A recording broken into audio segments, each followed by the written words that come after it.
Welcome back, my fellow Scions. I do hope you enjoyed my last video where I discussed the gods above, below, and around us. I do hope that you found the discussion of Terra Incognita and your role in the world interesting. This video, however, is going to be a little more metagamey, because we're going to discuss rules. We understand that some people prefer to learn rules through tutorial, through teaching, and that's what this video is for. We are going to teach you how to play Scion, and we will be starting with the basics. Scion, Origin and Hero, uses a system called the Storypath System. And the Storypath System encourages that you, as players and the story guide, resolve most things narratively. What does narrative resolution mean? Well, it means if your character is just getting out of bed, putting their slippers on, brushing their teeth, and jumping into their car before driving to work, they don't need to roll dice, they don't need to implement any kind of risk or chance, they just do it. They resolve it narratively. You can describe your actions, probably with a little more flair than I just did, but you can do it. Nice and simple.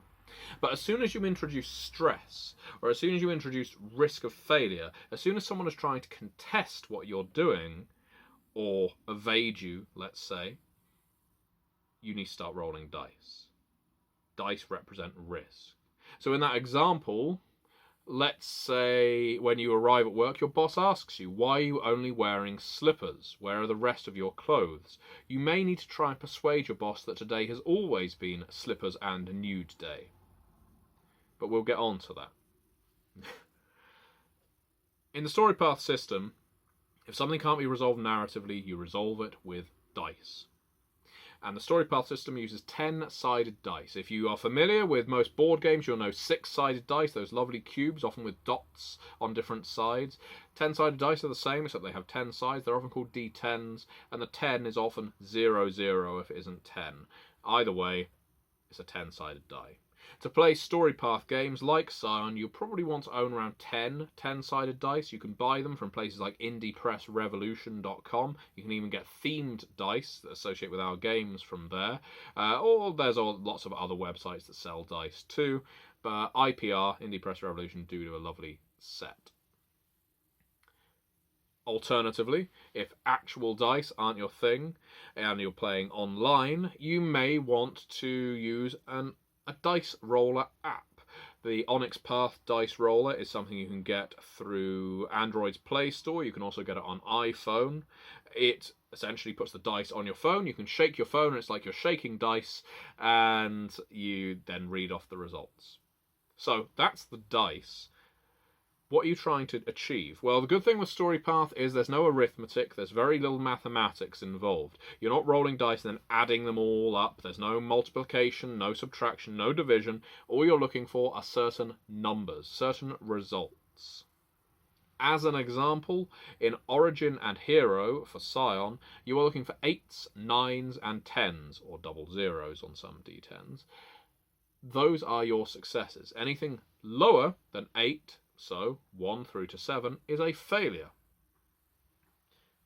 To give an example of play, let's say I am trying to persuade my boss that it is slippers and nude day. I may have 5 dice to do so. I roll my 5 dice. I get 2, 3, 5, 8, 9.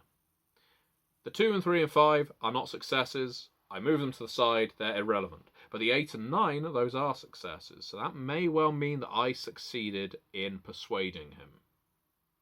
But how do we know how many successes we require? We'll get on to that. For the most part, in basic actions, you only need 1. In our case, we got 2, but in most cases, you only need 1, 8, 9, or 10. So, how do we know how many dice we need to roll? Well, this is where the build of your character comes into it. There's lots of Scion character creation videos on our channel, but I'll be doing another one to help explain the rules, and we'll be breaking it down bit by bit. But in simple terms, a character is made up of skills and attributes. These are 2 different types of ability. Skills are trained, they're learned more often than not. Attributes tend to be more natural. Skills always come first on the character sheet. Skills ranging from things like close combat, to persuasion, to survival, to technology. your ability with any of these things. Attributes could be things like might, dexterity, cunning, more natural things. Each of these traits has a value, a number of dots, and each dot represents a die.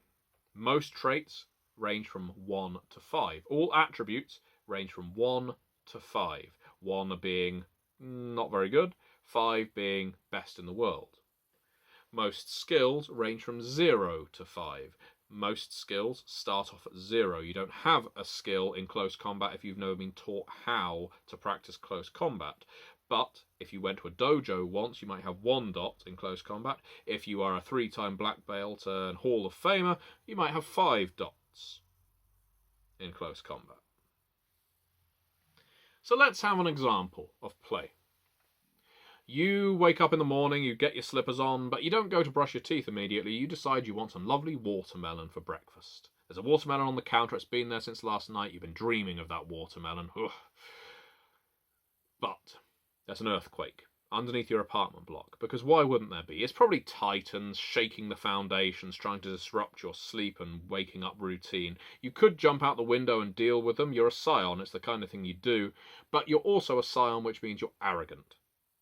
So, you decide, I'm going to have my breakfast before I deal with these bastards. You get your knife, there's your melon on the counter, and you decide you're going to hack it up, have some breakfast, and then get in a fight. The problem is the melon is rolling all over the damn place because your apartment complex is shaking. So it's not going to be a narrative resolution. You're going to need to roll to cut that melon up effectively. In Storypath, you have a certain amount of creative freedom over which skill and which attribute you pair together. You always use one skill, one attribute. For the most part, in a case like this, you'll be using something like close combat, because it's using a knife to get the melon, and something like might, if it's a cleaver and you're just trying to hack the melon to pieces, or dexterity, if you're trying to cut it with a little more finesse, maybe even cunning, if you want to know exactly where on the melon to hit it best.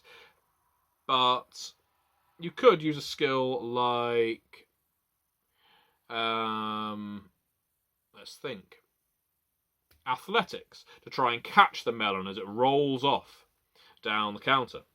In this case, we're going to be using close combat, and we're going to be using dexterity. So let's say your character went to a dojo once, they got 1 dot in close combat, but let's say when they were at school they were fantastic at track and field, they're a brilliant marks person as well. They got 4 dots in dexterity, why not? That creates a dice pool of 5. That's where you roll your 5 dice, and in our previous example you got 2, 3, 5, 8, 9, you got 2 successes. Essentially, you're just trying to gauge how many successes you rolled, and that tells you whether you succeed. But if, let's say, Poseidon has gripped your apartment and is shaking it violently because he doesn't want you to eat breakfast, well, that's when something called complications comes in. That's when you need to roll more than a simple 1 success. In this case, to get that melon, you need to roll 2, maybe 3 successes, as deemed by the story guide, the person running the game. That's a complication. But on the flip side of that, you can have enhancements, and as players, you can come up with those enhancements. Let's say you've owned this knife for years, you know exactly the heft of it, or you got a melon that was shaped like a cuboid, or maybe you say, I bought this melon holder off the Home Shopping Network to hold a melon in place just for this scenario. That might be an enhancement. Enhancements, essentially, after you've got 1 success, allow you have to roll that success, mind you, after you've got that 1 success, means that you will gain additional successes based on the strength of the enhancement. The melon holder may be 1 enhancement, the heft of the knife may be another one, and then you counter that with the complications, see whether you get more successes, or whether the complications overrule your success. It's as simple as that. That is how you determine in Scion whether you succeed or fail at a task. All demonstrated through carving up melons. I should add that failure is not a bad thing in Scion. If you fail, you get a consolation. And consolations essentially reward you, narratively, and sometimes system-wise, for failing a roll. But we will get on to the benefit of failure in our next video. So that is the dice pool system for Scion Origin and Scion Hero, the Storypath system. I hope that has helped. Anyone who is already familiar with it may have some fantastic images now of how I run my games. But anyone new to this, I hope that has helped you understand what a D10 dice pool is, the kind of thing you're trying to aim for in the Storypath system. 8s and above, complications, add the number of 8s and above you need, enhancements give you bonuses towards achieving them. Simple as that. Thank you very much for watching, and see you next time.